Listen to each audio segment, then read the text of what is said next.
తెలియదు, మీకు తెలియదు, మీరు ఏదో వ్యాపారం చేద్దామని వచ్చారంటే ఎక్కడ ఉన్నారు వ్యాపారం చేస్తారు. సో మధ్యలో కొంతకాలం వదిలేస్తారు. అలా చాలా మంది మధ్యలో ట్రై చేసి మధ్యలో వదిలేసినట్టు కూడా చాలా మంది తెలుసు నాకు. సరే, ఒకసారి మనం మళ్ళీ దావోస్ దగ్గరికి వెళ్తే కనుక గ్రేట్ దావోస్ డైవర్స్, అమెరికా నాయకత్వానికి యూరప్ ముగింపు పలికింది, డైవర్స్ చెప్పేసింది. మాక్రోన్ నిన్న అసలు అద్భుతంగా మాట్లాడాడు. అక్కడెక్కడో ఆయన ఏదో ప్రపంచ శాంతి మందిరం అక్కడ ఇజ్రాయెల్ గాజాలో కడతానంటే అందరూ తలో $1 బిలియన్ ఇమ్మన్నాడు ఆయన. మరి మీరేం చేస్తారని అడిగాడు ఆయన. నేను మిమ్మల్ని అందరినీ మీ మీద పెత్తనం చేస్తాను.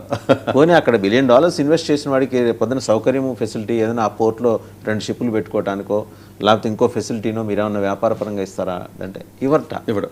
సో ఇలాంటి పోలీసింగ్ని అవుట్ రైట్గా ఆయన నాటోలో ఉండి ఎదిరించాడు ఇమాన్యుయల్ మాక్రోన్. సో మేము లొంగం, మీతో డైవర్స్ అనేసాడు. అది ఒక్కసారి ఇప్పుడు లొంగాడు అనుకోండి, అంటే ఇప్పటికే పాపం రెసిస్టెన్స్ ఇస్తున్నారండి. ఈవెన్ విత్ ఇన్ ద యూఎస్లో రెసిస్టెన్స్ ఉందంటే ఉంది. ఇది ఈయన ఇక్కడ రాగానే అక్కడ కార్డులు పట్టుకుని ధర్నాలు చేశారండి ఈవెన్ ఇక్కడికి వచ్చినప్పుడు కూడా. సో విత్ ఇన్ ద యూఎస్లో ఆయనకి రెసిస్టెన్స్ ఉంది, బయట కూడా రెసిస్టెన్స్ ఉందండి. బట్ స్టిల్ మళ్ళీ వన్ సెట్ ఆఫ్ పీపుల్ మళ్ళీ సపోర్ట్ కూడా ఉంది ఆయనకి. ఇప్పుడు నిన్న వచ్చిన రిపోర్ట్ 42% ఇంకా ఆయనకి సపోర్ట్ ఉందండి. అసలు మన అసలు లేదంటే ఉండదండి. ఎందుకంటే ఇప్పుడు లోకల్ ఎవరైతే సిటిజన్స్ ఉంటారో వాళ్ళు కొంత అంతే కదండి. ఇప్పుడు మనకు సెక్యూరిటీ ప్రాబ్లం ఉంది, గ్రీన్లాండ్ మనకు లేకపోతే మనకి ఇబ్బంది అవుతుంది, లేకపోతే రష్యా వస్తాడు, చైనా వస్తాడు, తీసుకుంటాడు అని చెప్పేసి ఏదో చెప్పాడు అనుకోండి, దాన్ని నమ్మి లేకపోతే దానికి సంబంధించిన కరెక్ట్ అనుకున్న వాళ్ళు కొంతమంది ఉంటారు కదండి. సో డెఫినెట్గా అంటే ఆయనకి ఏంటంటేనంటే ఎప్పుడునంటే వన్ సైడ్ వాదం తీసుకుని వ్యక్తులు ఎవరైతే ఉంటారో జనరల్గా ఇప్పుడు పొలిటీషియన్స్ కూడా మీరు అబ్జర్వ్ చేయండి. ఇప్పుడు జయలలిత గారు కానివ్వండి, మమతా బెనర్జీ కానీ, లేకపోతే జగన్మోహన్ రెడ్డి కానీ, వీళ్ళందరికీ ఏంటంటే వన్ సెట్ ఆఫ్ మీకు ఎప్పుడు పీపుల్ ఎప్పుడు సపోర్ట్ ఉంటుంది. ఒక సెట్ ఆఫ్ వన్ సైడ్ తీసుకుంటారు వాళ్ళేమి అంటే బ్యాలెన్స్ ఆలోచించారు, వన్ సైడ్ తీసేసుకుంటారు అంతే. What ever it is wrong right అన్నది అది ఆలోచించడం కాదు, తీసుకుంటారు. సో ఈయన యాక్చువల్గా ఏంటంటే అంటే మొత్తం వరల్డ్ మొత్తాన్ని అసలు సీరియస్గా అంటే ఎవరికాడు ఇండిపెండెంట్గా మేము బతకాలి, ఫ్యూచర్లో ఇబ్బంది అవుతుందని ఒక ఆలోచన మాత్రం ప్రతి వ్యక్తికి ఇస్తున్నాడండి. ఇది టెంపరీగా ఇబ్బంది పడిన ప్రతి దేశం ప్రాబబుల్ ఎవరి కాళ్ళు సెల్ఫ్ సస్టైన్ ఎలా అవ్వాలి అని ఆలోచిస్తున్నారు. సో ఇప్పుడు నిన్న కూడా ఆయన చెప్తున్నాడు కదండి, ఏమంటాడు ఆయన అసలు పెద్ద పవర్ని మన ఇప్పుడు కెనడియన్ ఎవరైతే మనకి చెప్పాడో కార్ని ఏం చెప్తాడు ఆయన, మనం ఎలాగా యుఎస్ లాంటి పెద్ద దేశాన్నో లేకపోతే హై పవర్ ఉన్నటువంటి కంట్రీస్ని అటాక్ చేయలేరు మిడిల్ కంట్రీస్, మనందరం కలుద్దాం, కలిస్తేనే మన మిలిటరీ పవర్ కానీ ఫైనాన్షియల్ పవర్ కానీ లేకపోతే ట్రేడింగ్ దానికి సంబంధించి మనం చేయగలం. ఎవరికాళ్ళు విడిగా ఉన్నట్లయితే ప్రపంచం మొత్తం ఒకరి చేతిలోకి వెళ్ళిపోతుంది. బలవంతమైన సర్పము చలిచీమల చెక్కి సావతి. సో అట్లాగా ఈ కలుద్దామని డైరెక్ట్ గా నేను అడ్రస్ చేశాడండి ఆయన. సో ఇది ఇప్పుడు కెనడా అసలు చూడండి ఫోటో కూడా పెట్టినప్పుడు ఎలా పెట్టాడు, కెనడా కూడా అంటే కెనడా కూడా నాదే చెప్తున్నాడు, కెనడా కూడా నాదే చెప్తున్నాడు, లాక్కున్నాను, గ్రీన్లాండ్ నాదే, ఆ ఫోటో ఏలో క్రియేట్ చేసి నేను ఎనెక్స్ చేసుకున్నాను, రేపు పొద్దున డియాగో గార్సియా అక్కడ దాకా కూడా వచ్చేస్తానని అని అన్నాడు. సో రేపు ఆంధ్రప్రదేశ్ కూడా వస్తాడేమో సార్, అరకు బాగుంది నేను తీసుకుంటాను అంటాడు, ఇచ్చేస్తామని.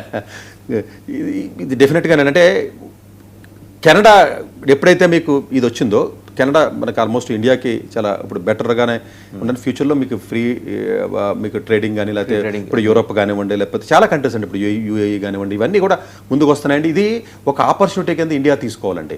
మేబీ ఇంత ఫాస్ట్ ఆపర్చునిటీ ట్రంప్ లేకపోతే రాకపోనేమంటాను నేను. అసలు నేను పాజిటివ్గా చూస్తున్నాను. ఏంటి టెంపరీగా ఇబ్బంది ఉంది, కాకపోతే మనం సీరియస్గా ఆలోచించాలి అన్న ఒక సిగ్నల్ వచ్చింది కదా. చాలా కాషియస్గా ఒక టర్మ్ వాడాడు సార్, బలవంతుల చట్టానికి మేము లొంగం, చాలా కాషియస్గా. In fact he is the hero of Davos అనొచ్చు ఇమాన్యుయల్ మాక్రోన్. ఆయన స్టైలిష్గా ఆయన రావటం కానీ, చాలా బోల్డ్గా ఆయన మాట్లాడటం కానీ, యూరోపియన్ యూనియన్లో సంఘటితం చేశాడు ఆయన. ఓకే, మనం స్పేస్ ద ఛాలెంజెస్, ట్రేడ్ పరంగా 200% వేస్తాడు, 500% వేస్తాడు, తెల్లారి దిగొస్తాడు. ఎందుకంటే గ్రౌండ్ రియాలిటీ ఆ సమయానికి ఆయనకి తెలియక కాదు కానీ బెదిరిస్తాడు. ఇప్పుడు ఇక్కడ రీసెంట్గా జరిగిన దాంట్లో అత్యంత విషాదకరమైనది ఇరాన్లో చోటు చేసుకున్న కల్లోలం. The help is on the way అన్నాడు, అండ్ అని మిగా అన్నాడు, మేక్ ఇరాన్ గ్రేట్ అగైన్ అంటే వాళ్ళందరూ ఇంకేముంది కాల్చిపారేశారు అక్కడ, హోప్స్ పెట్టుకున్నారు. తీరా చూస్తే జనాలు చచ్చిపోయారు.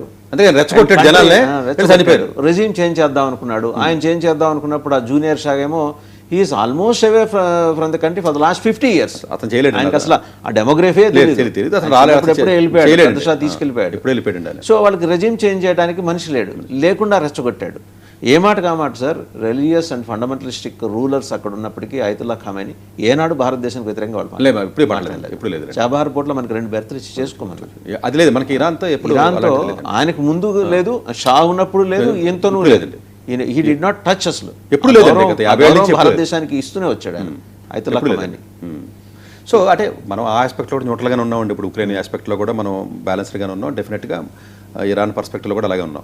బట్ బెదిరించడం తర్వాత వదిలేయడం, బెదిరించడం వదిలేయడం అండి. చైనాని బెదిరించాడు, రష్యాని బెదిరించాడు, మీ ఇద్దరు ఫ్రెండ్స్ అన్నాడు. తెల్లారి రాత్రి బెదిరించి తెల్లారి జీ జిన్పింగ్ కాళ్ళు పట్టుకున్నాడు. ఎందుకంటే రేర్ మినరల్స్ నేను ఆపటం, నేను పంపించడం ఆపేస్తే నేను మొత్తం బిజినెస్ ఆగిపోతుంది అన్నాడు. ఆయన చేసుకో 200 కాదు 300 చేసుకో అన్నాడు. ప్రతిదీ మీకు ముందు నుంచి చూడండి, ప్రతిదీ అలాగే చేస్తున్నాడండి అతను. అంటే అంటే ట్రై చేస్తాడు. చిన్న ఇప్పుడు చిన్న కంట్రీలు అయితే కొంచెం ఇదవుతాయండి. ఇప్పుడు యూరోపియన్ యూనియన్ యొక్క టోటల్ సైజ్ చూస్తేనండి మీకు యుఎస్ ఎంత ఉందో, చైనా ఎంత ఉందో మొత్తం కలిపినా కూడా దాంతో సమానంగా ఎక్కువ ఉంటుంది. మొత్తం అన్ని కంట్రీస్ మీరు 27 కంట్రీస్ కలిపి మీరు చూస్తే ఆల్మోస్ట్ యుఎస్ కంటే ఎక్కువ ఉంటుందండి వాళ్ళ. డెఫినెట్గా వాళ్ళు ఇవాళ కలిసి వచ్చారు అంటే